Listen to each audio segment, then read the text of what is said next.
So, something I know I cannot possibly be alone in feeling sometimes is just like an extreme desire to have something or create something or like have some sort of breakthrough, have something new. And I will say, like, I'm very proud of the fact, in the last decade of my life to have gotten way more of a handle on that thing and figured out some ways to deal with that and to target that into a tight beam. Um, but it's tough and it shows up a lot in this hobby because this hobby has a lot of interaction with desire. Desire to have things, to obtain games and models on sprues and new ideas and new approaches. Um, and then also to have like ideas of our own, to have inspiration, to put things into motion for ourselves. And sometimes the desire to create like that is so overwhelming that I feel like I'm going to like bust open. And what's interesting about that is it sometimes feels so overwhelming that I'm unable to create anything.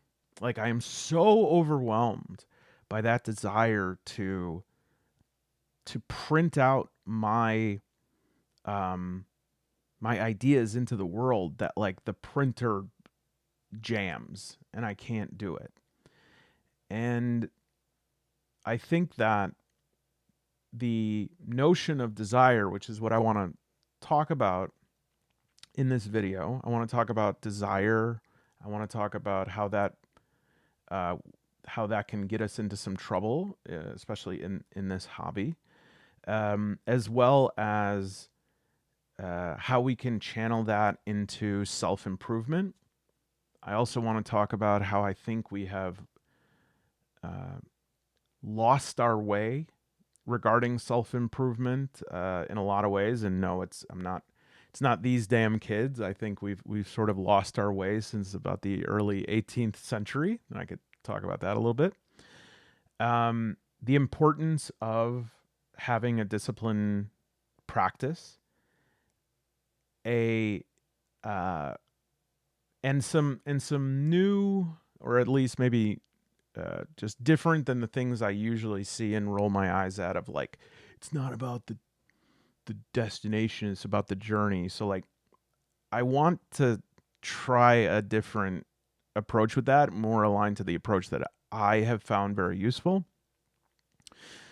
I want to talk about cynicism and about how like overwhelming desire and persistent desire and a feeling of being um, part of something that is outside. I mean, I think about being a solo role playing enthusiast is like you take something that's already, and I mean, there's some shifts within the hobby, of course, right? In like the last 5 or so years, or maybe 10 years, that makes this not as true. But for a lot of us, it's like we were already outside of whatever the cool thing was. And so to be a solo role player is like being outside the outside, um, and how that can lead to cynicism, and how and the alternative to that cynicism I want to talk about, which is I think might surprise you. And really, if you have ever read Peter Sloterdijk, um, you may realize that many of the topics that I'm talking about are referenced by Herr Peter, who this book, You Must Change Your Life, is one of the most powerful books I've ever read. But, and there's a big but here, because 2009 it was written in German, 2013 it got translated to English, and I want to say this as like I don't think there's a way to say this without me coming off a certain way. Um, if you are not accustomed to reading sort of dense philosophy books, I'm not saying you can't read it. I'm not saying that you're not smart enough. You're all of it's you're all smarter than me. Like you are you're able to do this. But like it's dense. And I had to read it several times and talk to a lot of people to really understand, to like get I feel like sometimes with ideas I need to find somewhere to put like my crowbar so I can like crank it. I just need some little tiny wedge in. And so luckily I have some people that I was able to talk to that knew more about this and helped me to get in. Um, and I wanted to say that because I think for some of you this is really, really going to resonate with you. And ironically, perhaps, you're going to be like, I need to get this book. I mean, even the title of it is so powerful. But I would recommend that maybe just read a sample of it or get the digital version first, okay? Just to make sure that it's something that you're able to vibe with, because it was very dense. But I'm so glad that I kept coming back to this book, because what I have found is nothing short of like, it's like total it's syntonic with who I am. Like this book I have found is like it is water that turns my turbine or whatever. And so I'm excited to talk about that and talk about one of the main topics, which is anthropotechnics, which is like self-improvement, and how culture as it is right now makes self-improvement really, really difficult. What Sloterdijk calls like a horizontal culture. And I want to talk, about all of these things, but I want to make a compelling argument right now about why you are way better off um, than almost anything else. Almost anything else you can think of doing, you would be better served, and the world would be better served if you just rode your bike for 45 minutes or found a new hobby. Okay. If you are somebody maybe a bit younger, right? Maybe you're late teens, 20s, and you're still hungry for that hobby, just like waiting for that thing that you can't wait to do, and maybe you're flirting with solo role playing or role playing in general or writing games or playing, Kill Team Warhammer 40,000.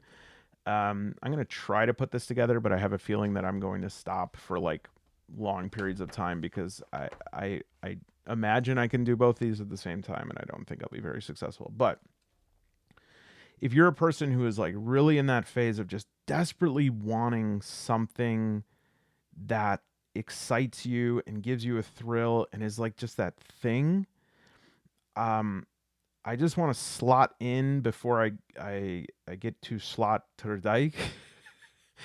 My own opinion and maybe my own wisdom, if I may, and you don't have to follow this, but I think that this was very true for me. So that's at least what I'll say, is that you already know your hobby and you knew it before um, a bunch of bullshit went into your head, but you've forgotten it for whatever reason. You've forgotten it, or you just wish it wasn't that. Okay. And so, what I want to say is, whatever your hobby is, and yes, you can find different manifestations of it and different expressions of it. Absolutely. I'm not trying to be a hobby fatalist, but it most likely, like whatever you really like, that's it. Like you're kind of stuck with it. And maybe I don't want to say like stuck with whatever hobby, you had when you were 5 or what you were into, but like the things you like, they're just the things you like. And I spent so long wrestling and with this and trying to find new things I liked, right? And there's a million manifestations of things I like, okay?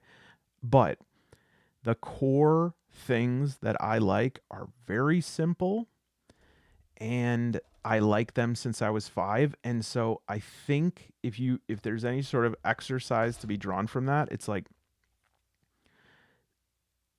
uh, you could waste 10 years trying to find something else, but as David Foster Wallace says, like, of course, in the end, you eventually become yourself, right? And so you're going to come back to it. And so um, you might be looking for something more lucrative, something that's more cool, something that seems to be, and unless your hobby is like something dangerous for yourself and not even in like a cool adrenaline skydiving way, like, addiction or something, of course, that's not a hobby. But if it's something that is, it is what it is. Okay. And I want you to keep that in mind because I think that is going to be important. It's going to be important as we talk about self improvement and self acceptance, as well as cynicism. And I can tell you that almost all the cynicism that I have and had emerges from me being fake and not saying how I truly feel about things, and ergo getting stuck in situations in which I have to constantly be lying to myself and other people, which makes me loathe them. Of course, as a defense, right? I'll loathe them, but then I'll also loathe myself, right? Because that's really, that's the loathing that is really like the loathing that is on order here, but that doesn't feel very good, right? It's much easier to loathe somebody else. Okay, so the first thing I want to talk about is anthropotechnics. All right, so anthropotechnics is this idea of um, self improvement. It's sort of like techniques or practices that humans use to train, shape themselves physically, mentally, spiritually.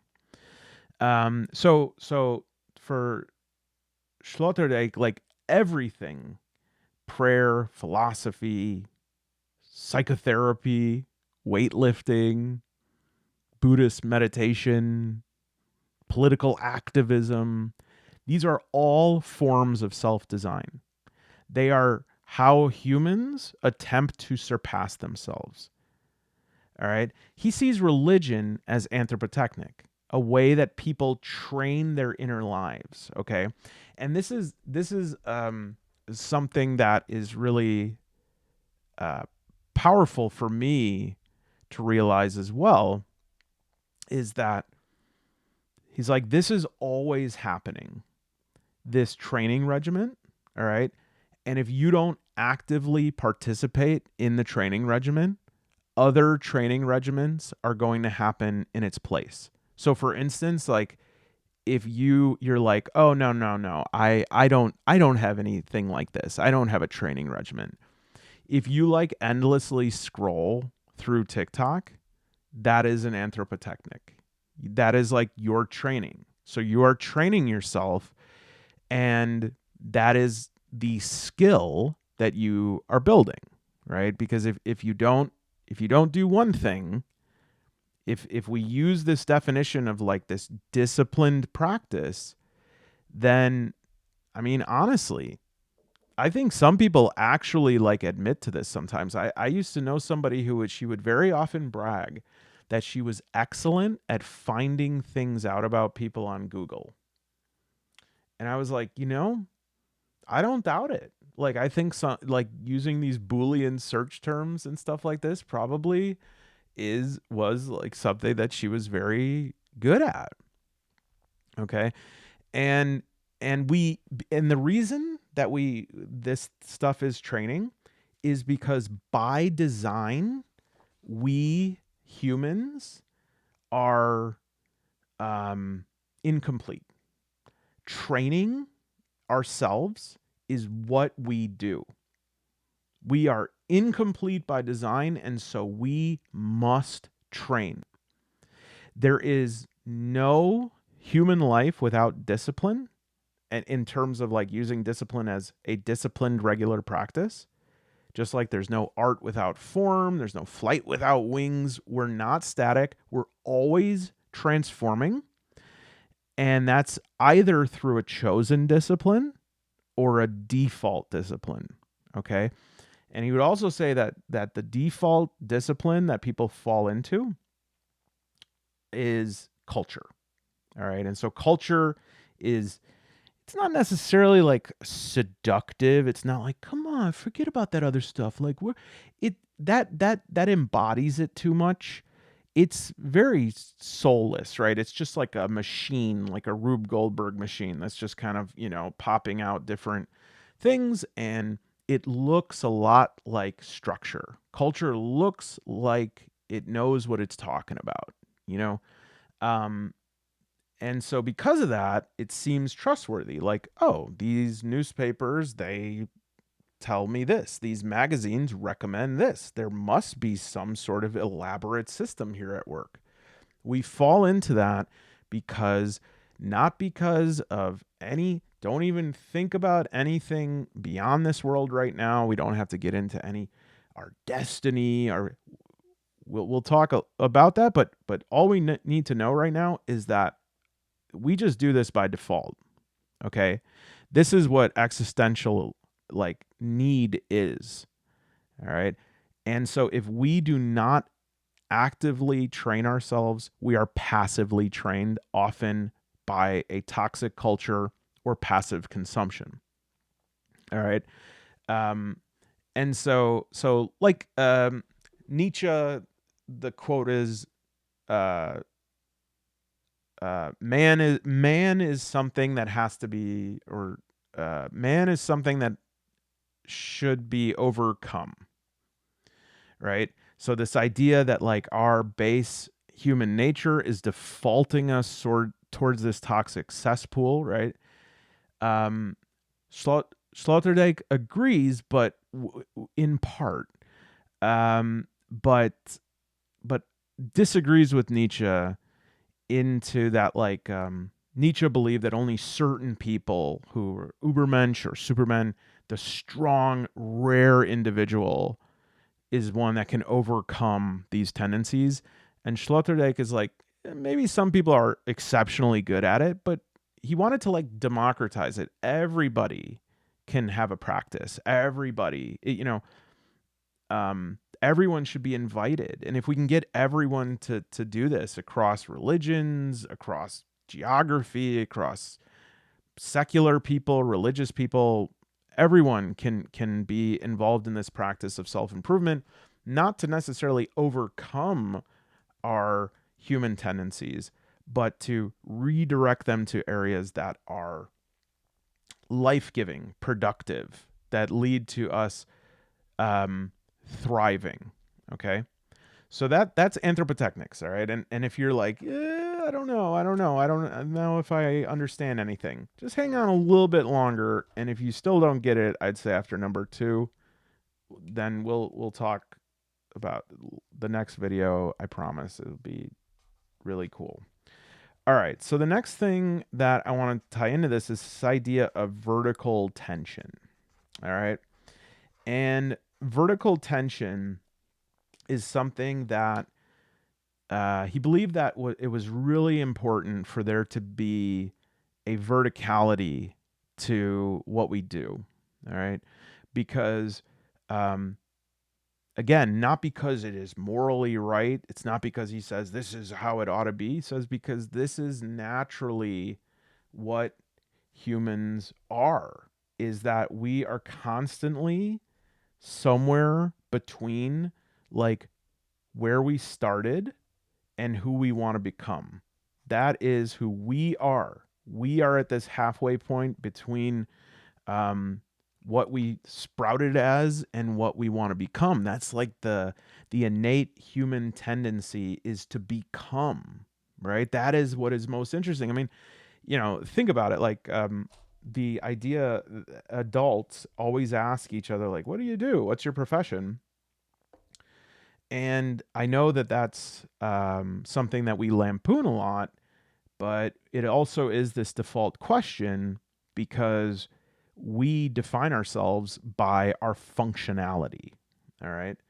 And this is, if you could imagine maybe like another alien species that would come to Earth and see this and be like, what is up with these people? Like they're always talking about their jobs, and they go and tell their friends that like, yeah, they talk about their jobs, and they say, are you kidding me? Like that thing that we do like privately in between, seeing each other for dinner or whatever. Yeah, they talk about it all the time. They're like proud of it. And they could have, what I'm saying is it could be a totally different thing. And so it's not just absolute objectively, set that that's the right thing to default into conversation about. That is something that humans is part of being a human, is this. We are not just thinkers. We train. We are self trainers. We shape ourselves every day, not just by working out, but by everything, the shows we watch, the beliefs we repeat, the habits we form. It's not optional. We're always training. The question is whether we train ourselves on purpose or by accident. Okay, that's anthropotechnics. Vertical tension is part of having an intentional training regimen is moving toward something higher is what we want. And that could be, again, I know this sounds like religious, and it doesn't have to be. And it's not even like the optionality of, in AA, they're like, yeah, I mean, you could like pray to a higher power. Maybe that's like, Velveeta or whatever. And it's like, everybody knows that you're talking about like God, right? Or whatever that is. But this is not even that. It's not like God or, if you're a heathen, whatever else you sub. It truly, this upward pull can happen for a person who never heard of religion, never encountered it. It could be spiritual in some sort of understanding, or ethical or artistic. Okay. Without this upward pull,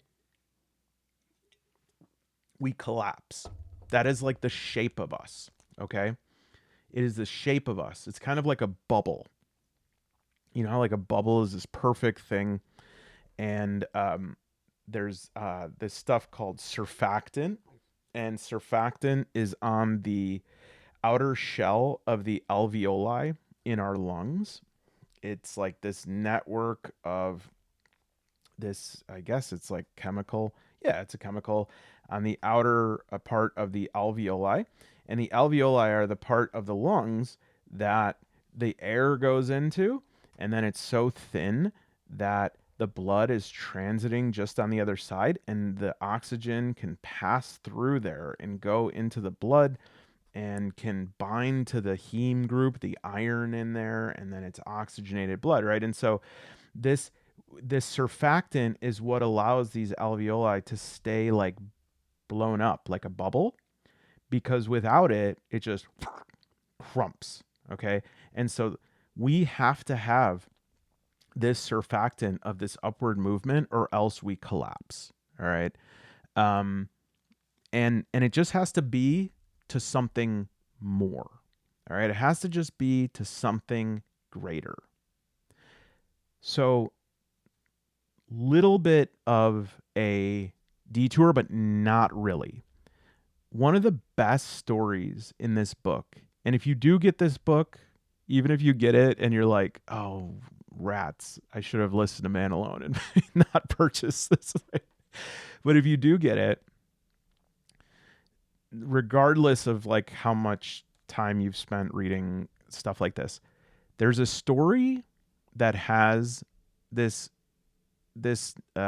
title of it, you will remember it. It is, so the book is You Must Change Your Life, and the story is called Only the Cripples survive.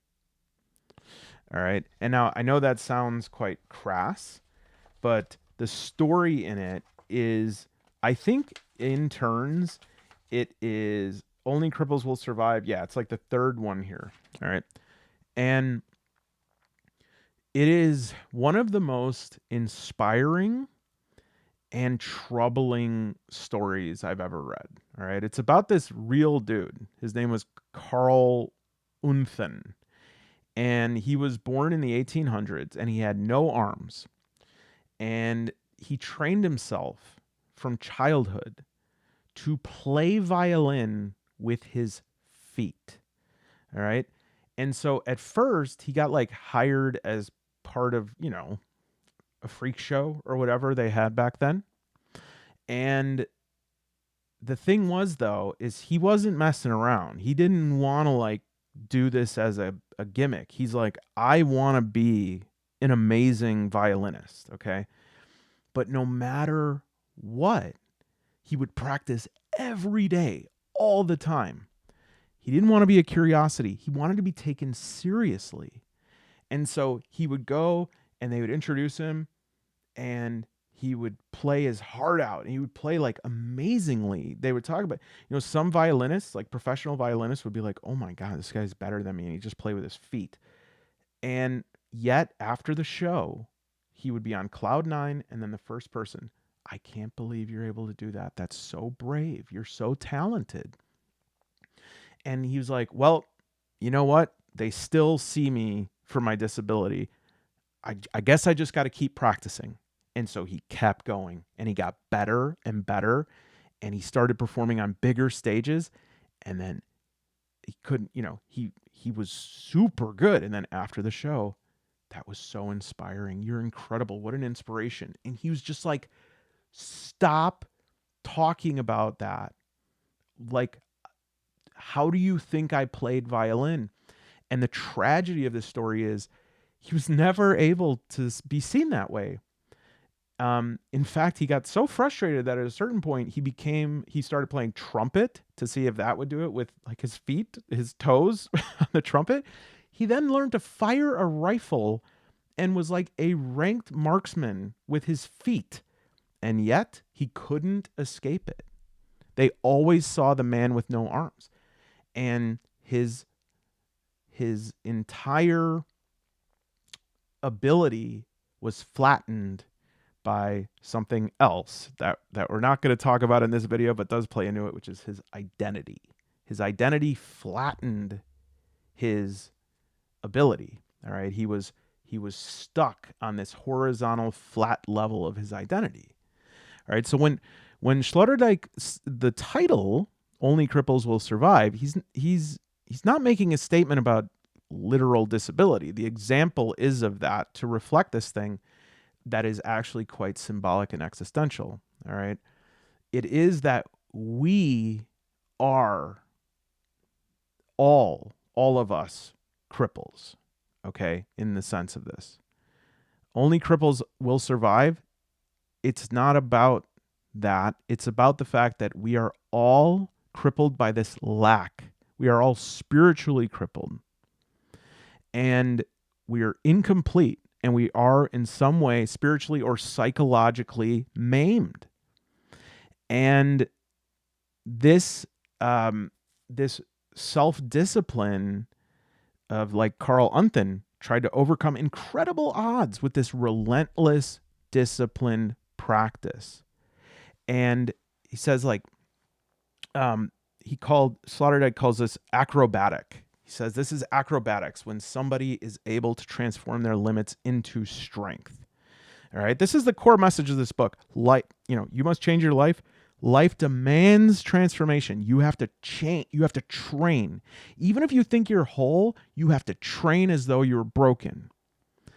And the point of this, though, is in this age of never before have we had this level of comfort and distraction. And of course, with that, numbness. The only people who are going to truly grow are those who recognize that they are spiritually crippled or that they lack, They embrace this limitation and they train themselves upward from there. All right. That is the metaphor here of this human condition. You were born incomplete. Now, what are you going to do about it? Now you can flatten yourself to that identity of your incompleteness. You could say, well, I got screwed over. Right? I everything's against me. And yes, I understand if you are a person that is not aligned with what I'm saying right now, you might say, "Oh, well, that's really easy for some people to say." You know, "Oh, what are you going to do about it? You got to pull yourself up from your bootstraps." This has nothing to do with assigning value to other people. This is only about you, right? And so we can recline into that bullshit all we want, right? We can be like, "Oh, well, you don't understand that some people they face a lot more than," and it's like, I I get it for like society, but bro, I don't care because it's just like you have to figure this out for yourself.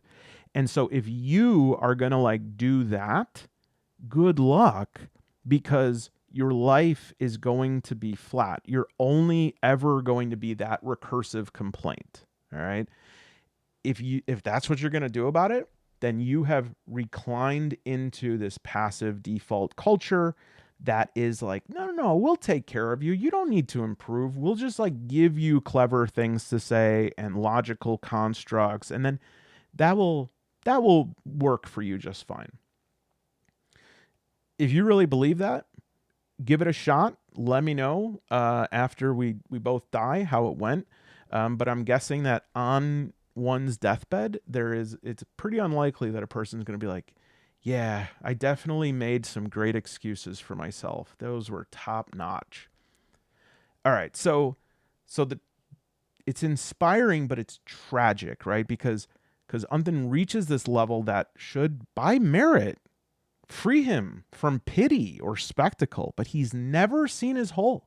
He's never fully met as a human being beyond this narrative of him overcoming something. And this is where Sloterdijk talks about this painful paradox, is that even the most perfect self-transformation may never release you from the story that others tell about you. Okay? It may never release you from that. Right? And so because of that, you might do everything that you're supposed to do right, but it just doesn't matter to other people. And the deeper message is you don't train for that reason. You don't train to escape your condition.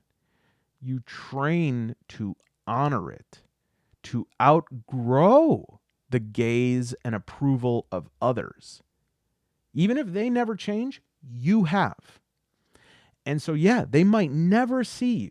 They might only see the thing that you are trying to get away from. But ultimately, your story, it doesn't involve their perspective. It's yours. And so if all you are doing is things to appeal to others, then you will never succeed unless you win the person popularity contest every time. And I'll tell you, that's really hard. There's nobody that has done that. Or if they have, they're like, they have religions named after them, perhaps.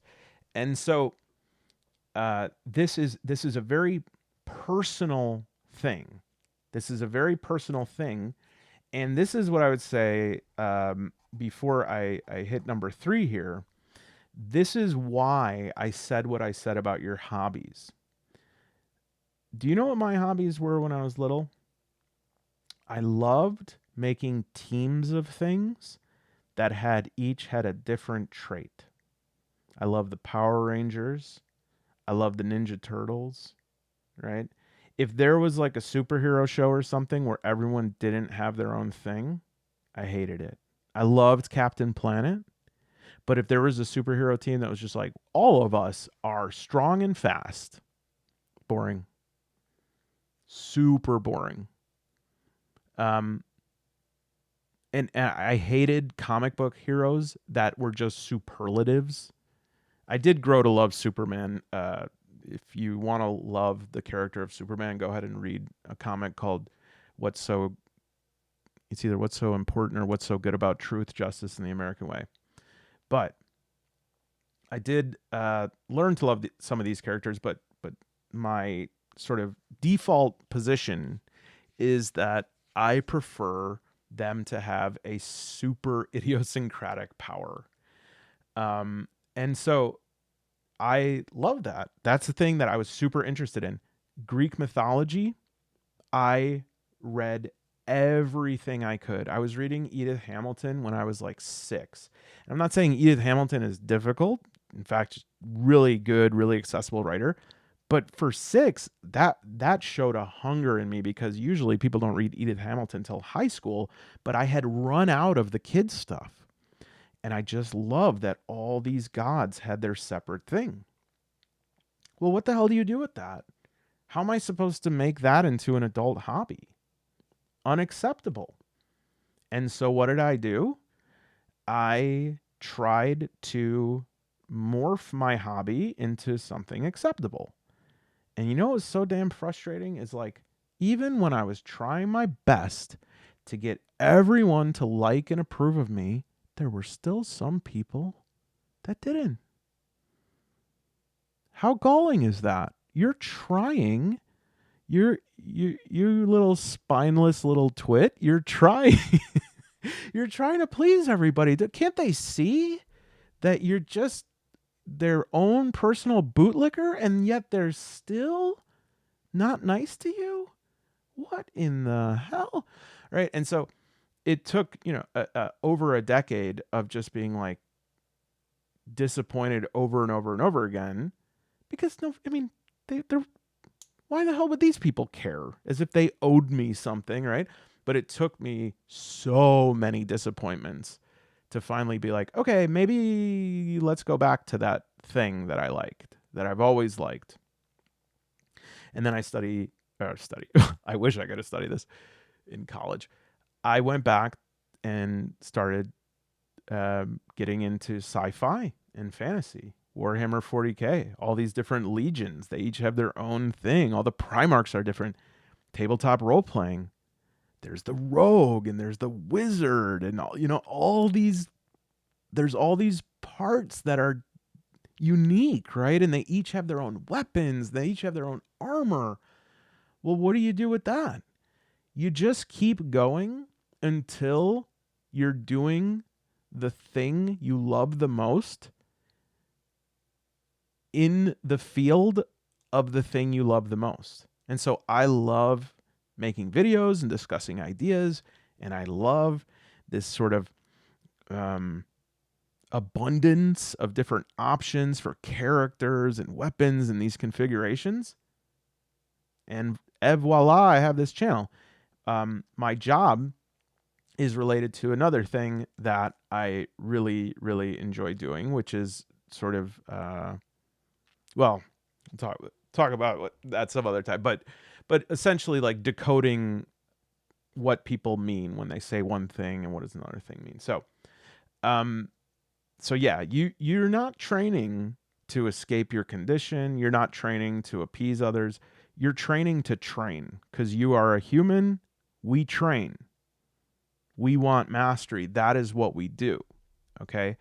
And so this is actually really, really important to understand this, because I think there's a lot of confusion about like the purpose of self-improvement. There's this phrase, and actually, hold on, I think I looked up how to pronounce this. Okay, yeah. I've seen this before, but I realized when I looked it up that I was saying it very wrong. All right, so this is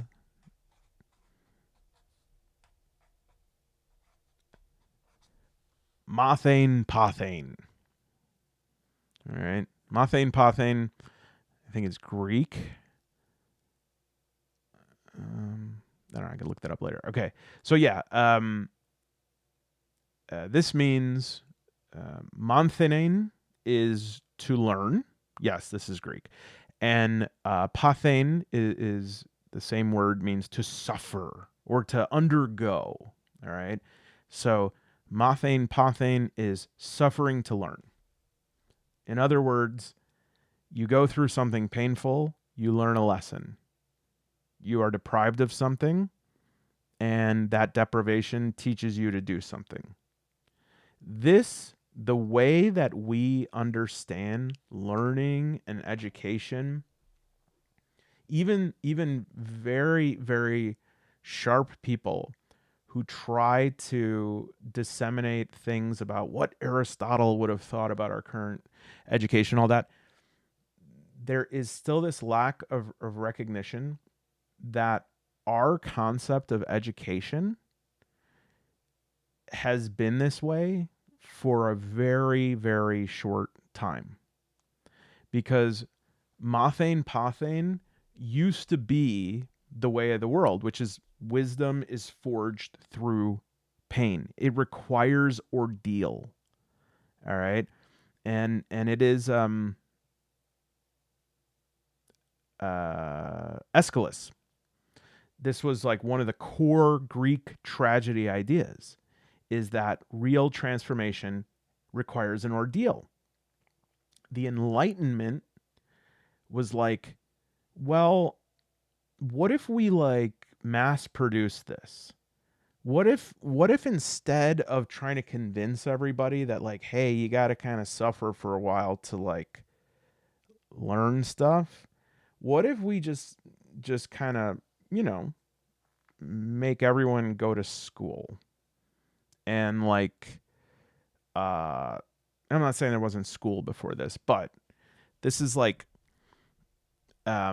this idea that if we democratize this process of suffering to learn, i.e., memorization, going to classes for a certain amount of time, having exams, having to study, all this stuff, then we don't have to hope that people suffer enough to learn something.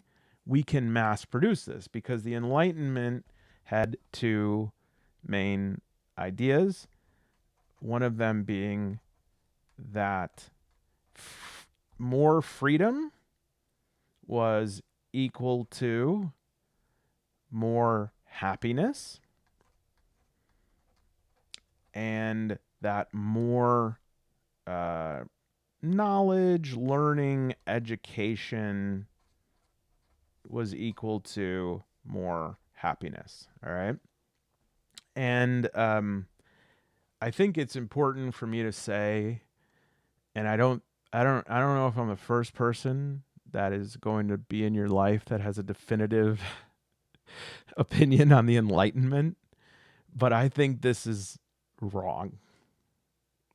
And now don't misunderstand. I think that freedom and knowledge are good things, but lead to happiness? I'm sorry, but let's just do a simple one here. You know who has a lot of freedom and knowledge is the average adult. You know who has very little freedom and knowledge is average child. Who's happier? I'll wait. You think it's a 5-year-old playing with a yo-yo? Shouts out to my yo-yo fellow. You know, are we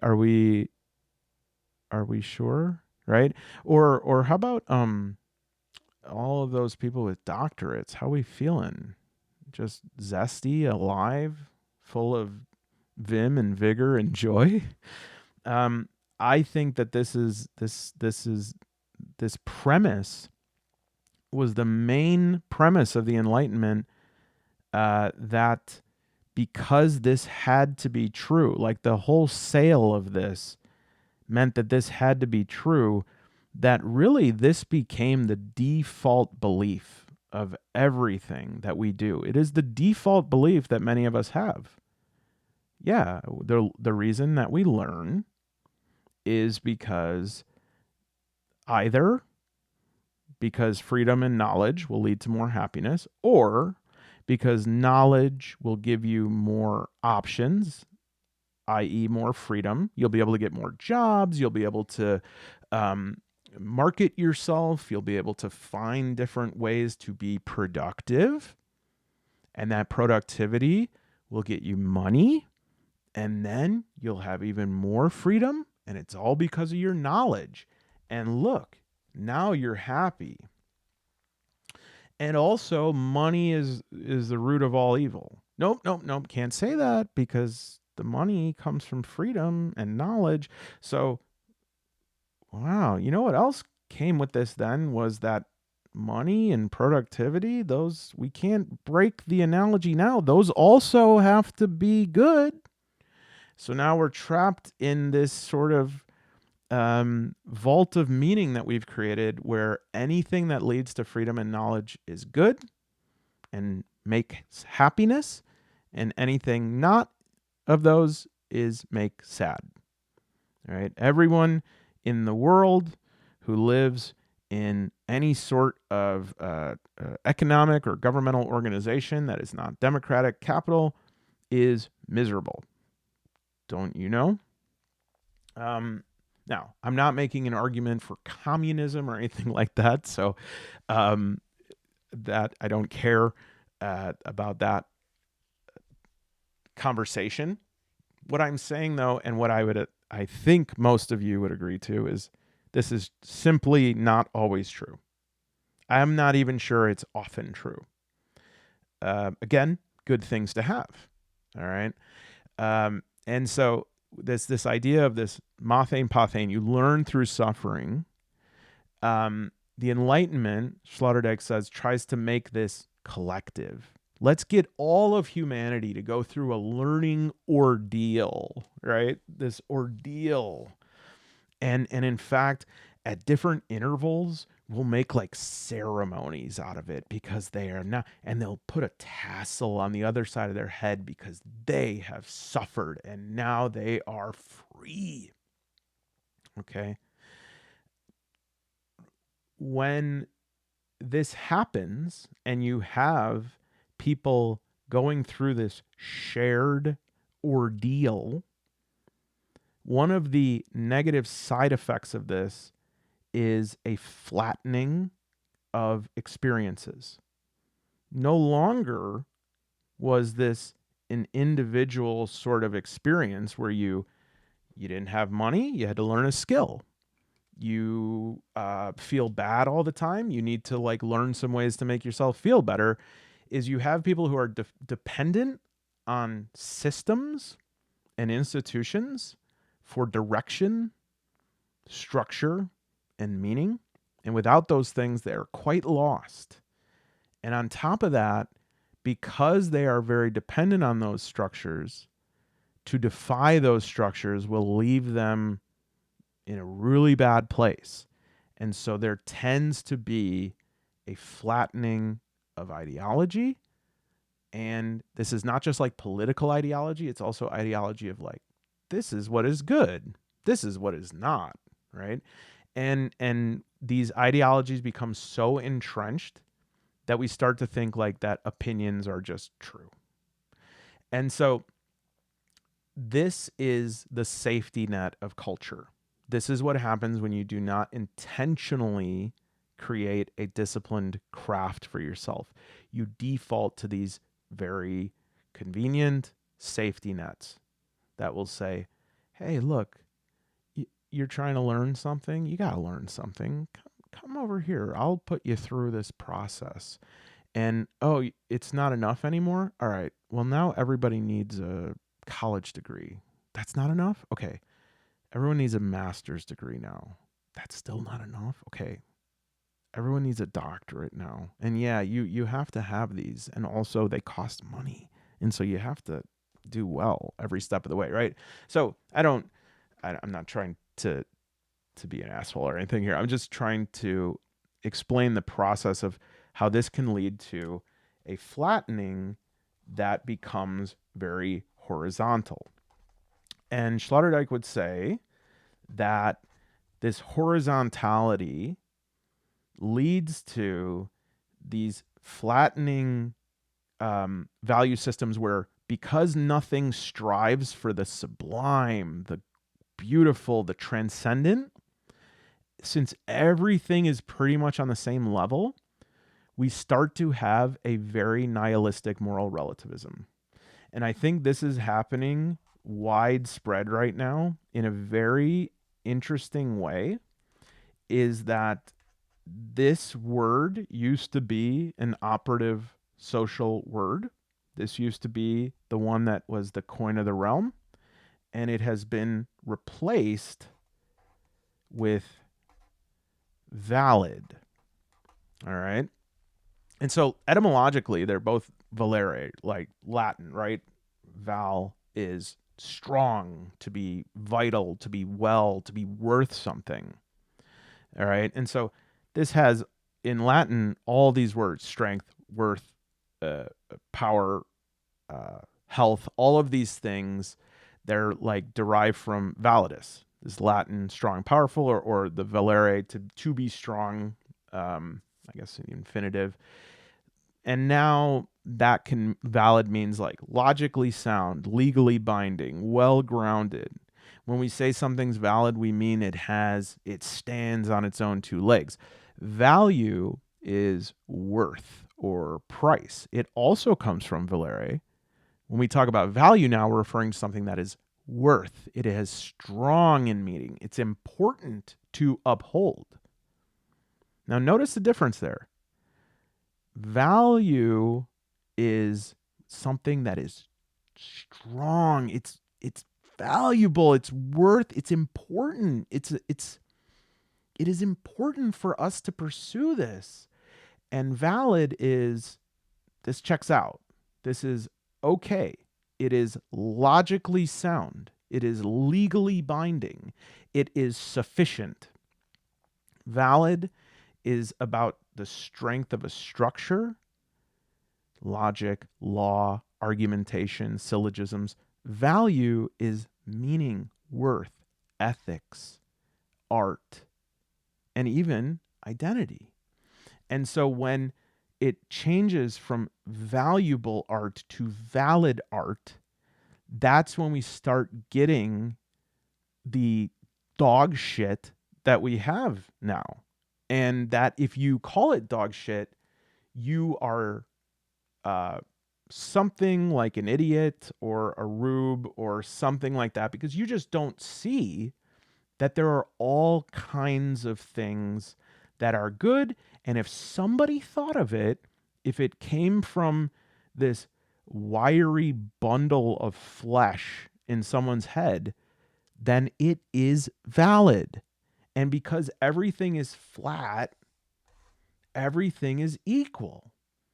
There's nothing that goes out above. And in fact, you can get so used to this horizontalism that you stop even respecting when something goes ahead. You might accuse it of rising higher and trying to make itself stand out, etc. Now, let's bring it back. If you remember that this video is on a tabletop role-playing game channel, this has taken hold in a lot of ways in terms of games, right?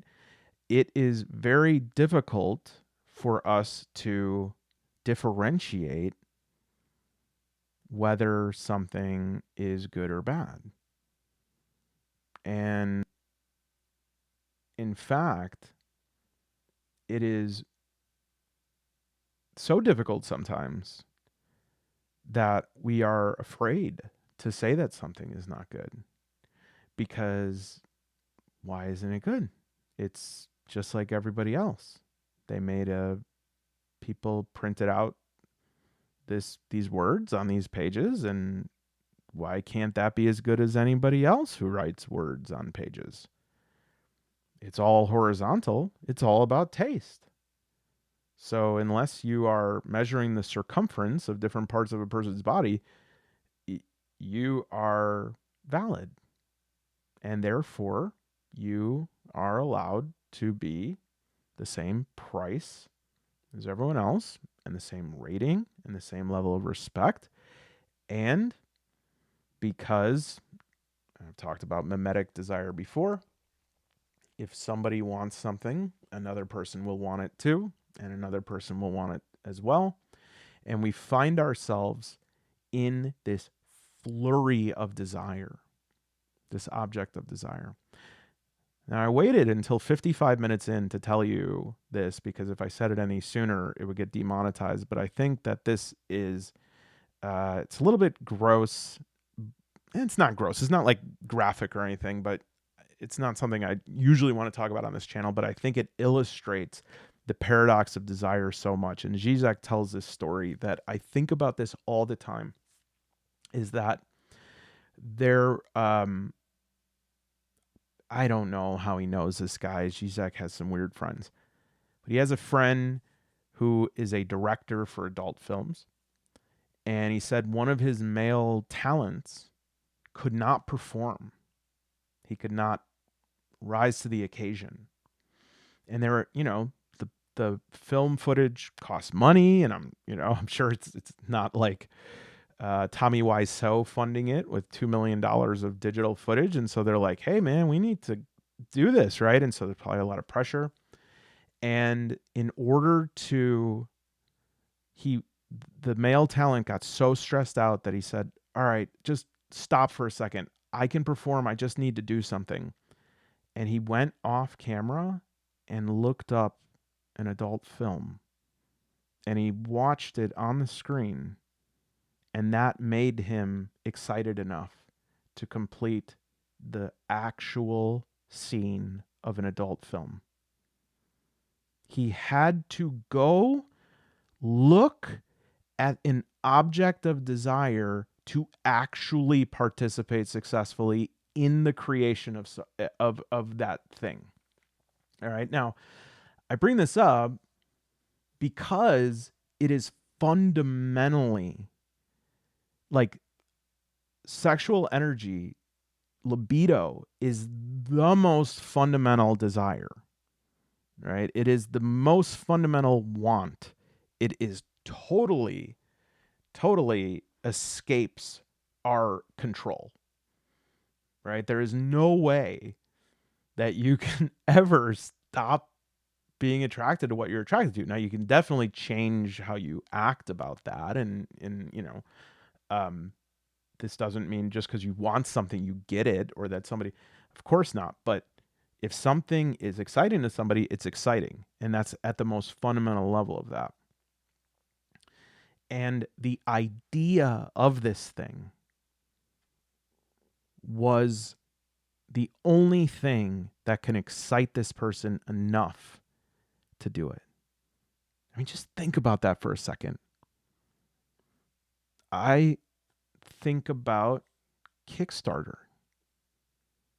And I know there are some friends of mine who are kickstarting stuff, and I have worked with it before. And look, we're just trying to do what we can do, but there is an impossibility to really see objectively what is being kickstarted, because the object of desire is so luminescent. It's so powerful. It holds us so captive that we want it more. And why? Because we want to want it. Okay? We want to want it more than we want it. And for that reason, the only way that we are actually going to feel good is by doing. Okay? This is the distinction, which is probably my favorite part of this. I know some of you must still be here. This was one of the most morally clarifying things I've ever read.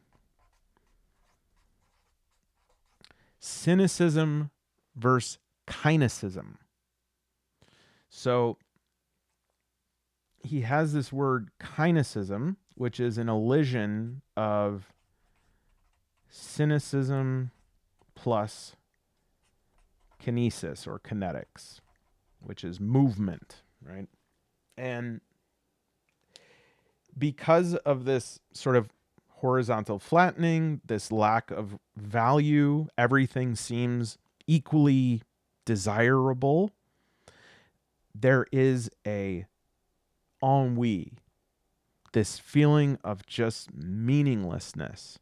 Because, I mean, you can only say that everything is the same value for a while until you hit the next, like you hit an obvious question, right? Which is, well, what the hell is the point then? Like, if everything I do is just as valid as anything else, what is my purpose? I want to do great things. Those don't exist. I want to find God. Come on, who believes in that? I want to commune with a higher power. Give me a break. What do I start buying crystals? It has become very common. In fact, it is a central post-Enlightenment confusion that we have, which is that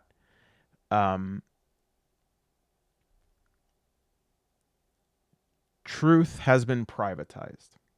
And let me actually take a minute right now to make sure that I say this correctly. And also to go pee, because I have to go so bad I can feel it in my left molar. 1 second. See, I wanted to go pee really bad, but now I'm like, should I even have gone? I mean, it's just like people go and pee all the time. Why don't we do something different? Okay, sorry. All right, so here's how I want to say this. Religion is the opiate of the masses, right? Of course, that's the Marx. And this idea, right, what does it mean? It means that because the means of production are controlled by a bourgeois overclass, the working class, alienated from their labor,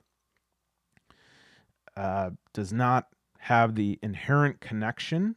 They do not experience the benefits or the reciprocal value of what they create. They never see the thing they create, etc. And they're being exploited. All right. And so because of this, because this is so entrenched, they go to churches where they are, rather than given tools to equalize the playing field, or to get what they deserve, they are given a sort of salve, an opiate to say, hey, look, you really got screwed over, working day and night at the Triangle Shirtwaist Company. But don't worry, later you're going to get like a rebate, and it's a big one. You go to heaven, and every day you get your own rotisserie chicken there. Okay. And so I think that is something that for most people today is very true. All right. Now, I think, and I'm sure that somebody will disagree with me, because this is part of the argument, is that someone will disagree, is that I think it would be very hard if even an ardent atheist were being emotionally honest. If I were to say, can you at least agree that going to church every week, even if you didn't believe in anything, would make your life better? Marginally, right? Because to me, it's nearly indisputable that certain ritualistic practices that give you structure, that are community-based, that have you considering a bigger picture, considering how you treat other people, this almost certainly, even if by 1 to 5%, on average, will enhance well-being, sense of structure and order, reflectiveness, and moral coherence of an individual. And yet, even if I'm right and most people could agree to that, even more people will agree to what I'll say next, which is, so what? That doesn't convince anyone. In fact, people that are that have suggested that, like if you are an atheist and I say, well, you should go to church because it just make you feel better. You, to many people that is laughable or offensive because it's like, oh, so I'm just supposed to like do things because they feel better or they feel good. And even if it doesn't, conform to my belief system or whatever, right? And I think what Sloterdijk would say is three things. Number one, modernity, however we want to define that, has a very strong distrust of prescriptions, being prescribed certain behaviors. We don't want to be told what's good for us unless it aligns with our expressive individualism. Number two, he would say happiness has been conflated with comfort. So practices that demand suffering, submission, ritual effort, they feel like an attack on the self rather than an invitation to grow. So it's like, why would I want to go kneel on a wooden pew? Why would I want to go listen to some guy say some stupid homily? Why would I want to give a tithe? Why would I want to sit there in that incense? That is an attack. That is not anything that is going to be good for me. And then finally, truth. Like I said, truth has been privatized. Even if going to church works, unless one believes in it authentically, they feel disingenuous engaging in it. Sloterdijk would say, you don't have to believe to participate in anthropotechnics. Faith is not a prerequisite for practice. Practice is a prerequisite for becoming. In fact, he would argue people already practice, they go to mass of their own all the time. Every Netflix binge, every time they go to a gym, every doom scroll that they do is mass. And so the goal here for Sloterdijk was not to say all of you must go to church, all of you must live according to the 10 commandments or the Quran or the Torah. His would say that here's what we need to understand, and this is a victory here. If everyone can realize that you are all going to mass of different types, you are always training. And so the idea is to do that more consciously and do that more nobly. That in and of itself won't solve everything, but it'll be a damn sight better than what's going on right now. Okay? But there is a question that underlines all of this, which is why change, right? Because there is this cynicism that many people have. Because another part of modernity is, and I must say for the record, I, in my mind, cannot parse out if this is Sloterdijk or my own opinion or something in between. I just want to say that just in case.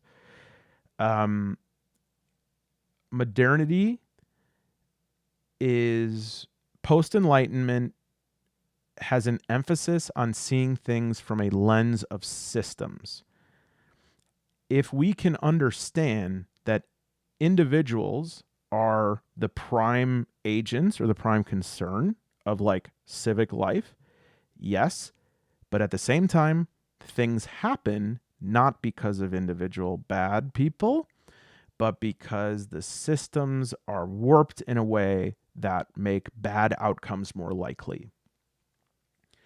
And there is a belief that if we can map and understand those systems, then we have done a good. We have done a good thing. All right. We have, I guess you could say that modern cynicism masquerades as clarity.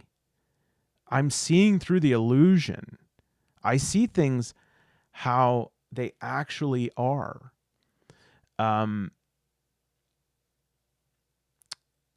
I think maybe I'm getting this as I was talking. I'm like, I think this is also Peter Engels. But so today, a cynic is someone who knows what's going on. I know what's going on. I can see what's going on, and let me tell you, man, it's dreadful. There's no hope. Now, the reason why this is troubling to me and why this is important that I learned about this is because I am very often coded as cynical. Very often, and some of you who know me better might be like, what the hell are you going on about? You are so cynical.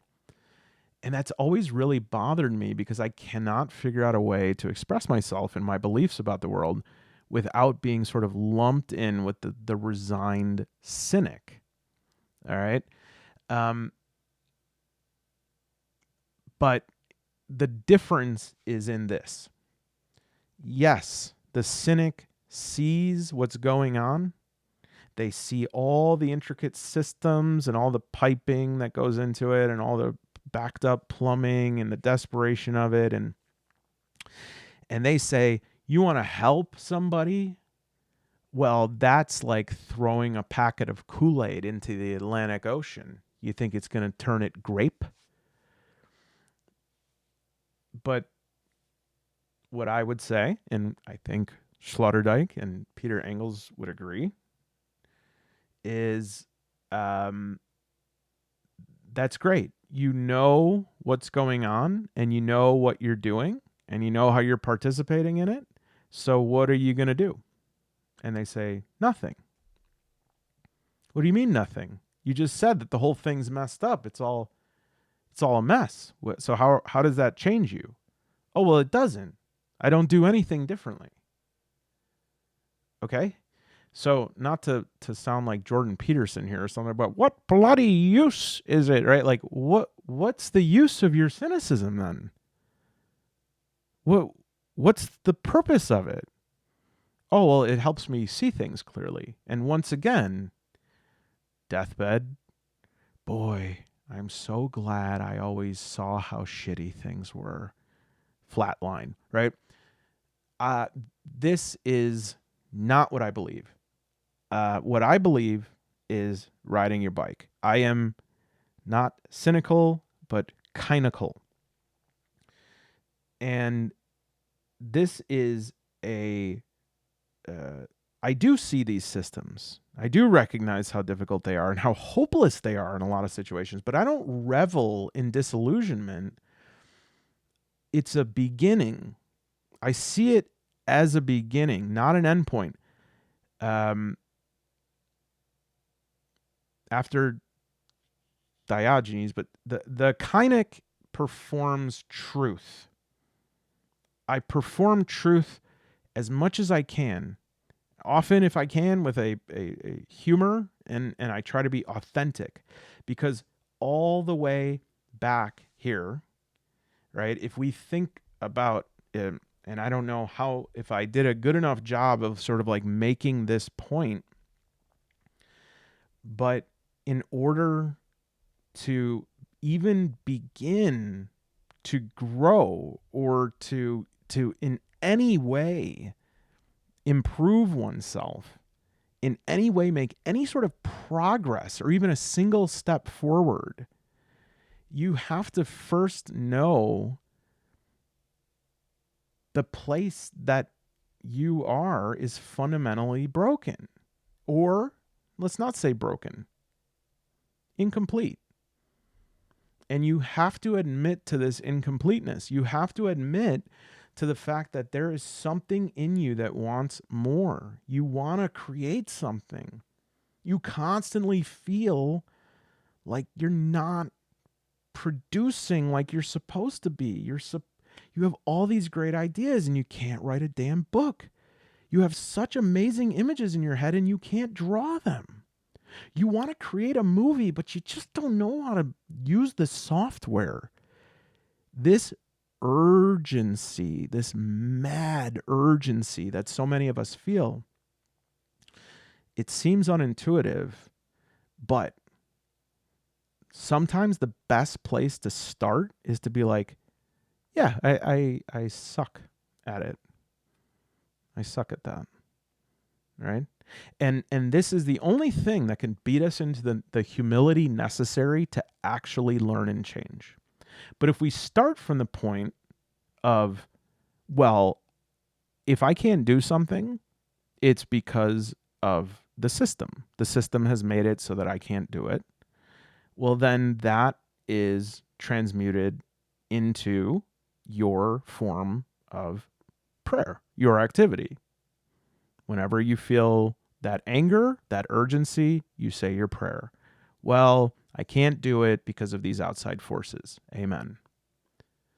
You know, every day, you don't have to cross yourself or anything. Well, the reason why I can't make a game is because I have, to take a medicine, right?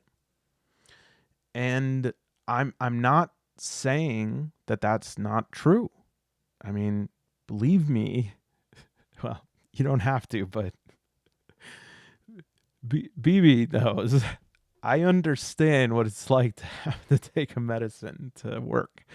And I get it. But what are you going to do? I'm sorry. There's nothing that you can do except go. It has to have a kinetic component to it. I say this all the time. It's boring. I had anxiety for like 30 years of my life, and I spent that time trying to think my way out of my anxieties, and it never worked. And the thing that did work is riding my bike. And you know what's even funnier? I only half love riding my bike. My big secret was when I was little, I loved being on a scooter. And you know what? It wasn't even an electric scooter or any of that. I loved being on like a kick scooter. And you know what else? When I finally got a kick scooter, which I did, I bought like a $250 one because I have 3 scooters. I love them so much because that's just what I wanted to do. And yeah, people do say stuff sometimes, I'm 6 feet tall. They're like, is that like a kick scooter? I'm like, yeah, costs more than your car. Not really, but. And so, the more aligned I am with what I actually want to do, I learned the hard lesson, right? I learned through Mathane, Pathane. You cannot think yourself out of a problem. You can only scooter out of it. You can only ride your bike out of it. It has to be kinetic. You have to do the thinking doesn't work because you're using your sick mind to try and heal the sickness of your mind. It doesn't work. And so I think that because of that, and especially if you've dealt with addiction, you know what it's like. Like, what do they say? We can't heal until what we hit rock bottom. So we know what it's like to be dirt. And that is in a way, if you can get out of that, it's a gift, right? Because then we have nothing but upward pull. We have nothing but vertical tension, right? And this is the ability to say, yeah, the world is shit, wall to wall. There's no clean way out. Nobody walks. You do everything right and people can still hate you. You can do everything to please other people and they loathe you. And you know what? I understand. I believe it. I get it. So what now? And when you get to that place, you start to make decisions that are actually good for you and the world. because they're not born of anger, they're not born of deception, they're not born of lies, they're born of true desire. Okay, and so this is and I need to actually look this up to see how to say it because I want to get it right. Okay. Well, I really do love this. So I was like, no way is this how you say it. So yes, this is one of the terms that Sloterdijk uses, which is right here. And I'm not kidding. Oops. Wait. This is literally how to say it.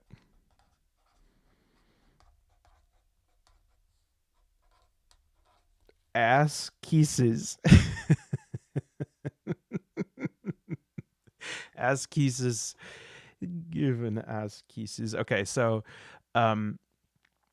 askesis is a discipline practice. Usually it means like religious now, but it used to mean, if somebody was an Olympian, an athlete. For Sloterdijk, all cultural achievements, great things, come from a form of ascesis, regular, repeated effort. All right.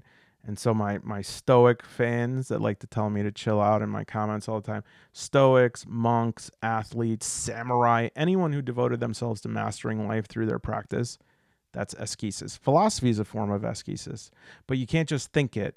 It has to be a spiritual, intellectual exercise. You must exercise it. Okay. And if you don't do that exercise, then you fall into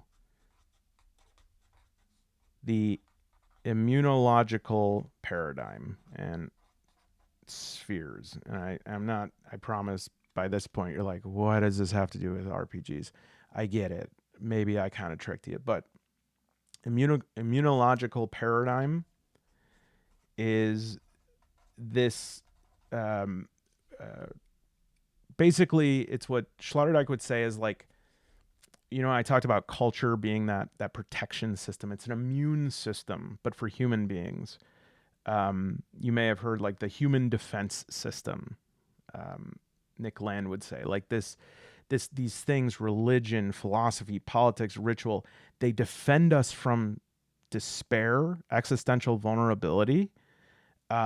They are, but this is not like, I want to clarify, this is not like Nick Land would say that these things are set up to like trick you. The immunological paradigm is our defense system. And the only way the shields go up from like the abyss is if we regularly reinforce those shields of the immune system. And that comes in the form of religion and or philosophy and or ritual practice. They defend us from despair, from chaos, from existential crisis. They're not just beliefs, they're psychic defense systems. And Sloterdijk sees these as spiritual practices. They're part of our immunological paradigm. They protect us from a monster, and the monster is meaninglessness. All right. Now, on the other hand, more like Nick Land's idea is spheres, which are, and these can be good, but sometimes we can escape into these. So it can be like good ones, like relationships or ideologies or institutions that we say, oh, this is my meaning. This is where I'm safe. This is I'm on a sphere. Like the earth is a sphere, and it's a sphere that makes us forget that we're just like flying through space, but we're just hurtling through space, right? But the earth is like, no. I'm like rooted. I'm here. Everything's safe. Everything's good. That's a sphere. Relationships can be that, institutions, ideologies, but at the same time, it can also be negative, such as relationships, ideologies, institutions that we have an unhealthy relationship with or are not good for us or manipulate us, etc. They're enclosures. All right.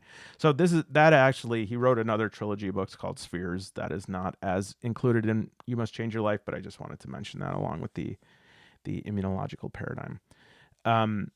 Okay. So cynicism is resigned disbelief. You're a useless piece of shit. You're just like, oh man, didn't you hear? Everything sucks, man. Didn't you know that? Oh, you didn't know that? Oh man, you gotta know that, because if you don't know that, then you suffer the consequence of not knowing that. Kynicism is an embodied resistance. It's bold. It's F you. Okay. Everything's meaningless. Okay. Well, where's meaningless? I wanna spit on its face. I wanna go pee pee on its unibrow, right? And so this is an active, this is a refusal to yield to meaninglessness. It's a refusal. But it doesn't involve a delusion where, like, I'm a god, I'm all powerful, I could change things. When I say that I don't like something, everyone better just follow my lead. All right? It is a recognition of that incompleteness. Now, I know that I've talked a lot about like the meta experience of our consumption of role-playing games and our desire for them and our activity in creating them. But because this is a solo role-playing channel, I just want to close talking about that, and that you've earned it if you've made it through this. This was your ass kisses today. For me, and I've said this before, I've never been able to do mindfulness practice. I have the monkey mind. I love to build these models, and I love to solo role play, and I love all my different dice, and I love solo role playing, because there's nowhere to go. There's no end. There's nowhere where you've like finished the game. You just keep going. And what is so comforting to me about that is it's some people, and some people do say this, probably you've probably heard people say this, like, well, what's the point? Okay. And so this would be the time that normally you would get the rehashing of the same old, like, it's the journey, not the destination. But I just want to say that if that's what this was about, it wouldn't require 600 pages. It's about more than that. It's, you know, it is that, but that's just the start of it. It's far more compelling and grounded in an ontological urgency. For Sloterdijk, human beings are animals that must train, right? I'll say it one more time for people in the back. We are incomplete by design. We are designed to be incomplete so that we're always reaching. I mean, think about the Sistine Chapel. There is no human life without discipline. Again, there's no art without form, no flight without wings. We're not static. We're always transforming. All right. So will we train ourselves well or badly? Will we do it intentionally, or will we be trained by accident? Will we move towards freedom or towards entropy? This isn't just about feeling better or pacifying ourselves. It's existential. If we don't self-direct, we default to whatever poison is waiting to dissolve our brains into, right? Passivity. And so if we can choose to do something that is a refusal to be sort of like slowed, paralyzed into that thing that goes, well, what's the point? And you fall backwards into that acid bath. Every time I do this and somebody goes, well, what's the point? I mean, you're just going to, like, what? So now you build these guys, you paint them. Okay. So, like, are you going to win any money? No. Well, what about like this solo role playing? Like, how do you know you've beat the game? Oh, you don't. Well, what do you do when it's over? It's not. Or sometimes it is, and you didn't even know it. You're just like in session 3, and then you just never play it again. And at the moment that person goes, well, why do you do it then? If you can hear that and not feel one bit of like requirement to answer them, you're in business. Because that's it right there. It's like, well, what's the big thing that you're doing? You know, like what? I mean, that's a big question I have all the time. It's like, oh, okay, I'm sorry, like I'm not supposed to be doing this. What am I supposed to be doing? Because it seems like what most people want us to do is not this. They want us to perseverate, hoard items, get in arguments with people about like different combinations of neuron firings, and eat hot chip and die. I mean, I don't really know what else I'm supposed to be doing. I'm having a great ass time. This to me is my practice. This is my practice because it is feeding whatever weird shit that I had installed in my head as firmware. This is the firmware that I got installed. I don't know why I love it. I don't know why. I don't care. I love it. I love the yellow ranger and the pink ranger and, of course, the green ranger, even though one of them, I think, killed somebody. But we're not worried. Not in the show. They never killed Rita. Anyways, why am I doing it? Because I love it. What the hell are you doing? What are you going to do about it? That's the question, right? If you hated this video, good. I can't believe that you kept watching it. That's an interesting practice. But if you liked it, you can join us in our Discord. We would love to have you. We have over 100 members there. We have great conversations. Some of them are really very complex and spiritual like this, and some of them are like the equivalent of putting your hand under your armpit and being like, and we love them both the same. Thank you very much. This was a bit of an experimental video. I tried my best to express what I wanted to express, and I feel really good. And so I hope that one of you at least enjoyed it as well. But if not, we tried. We tried our best. I mean, what else could I do? I just try.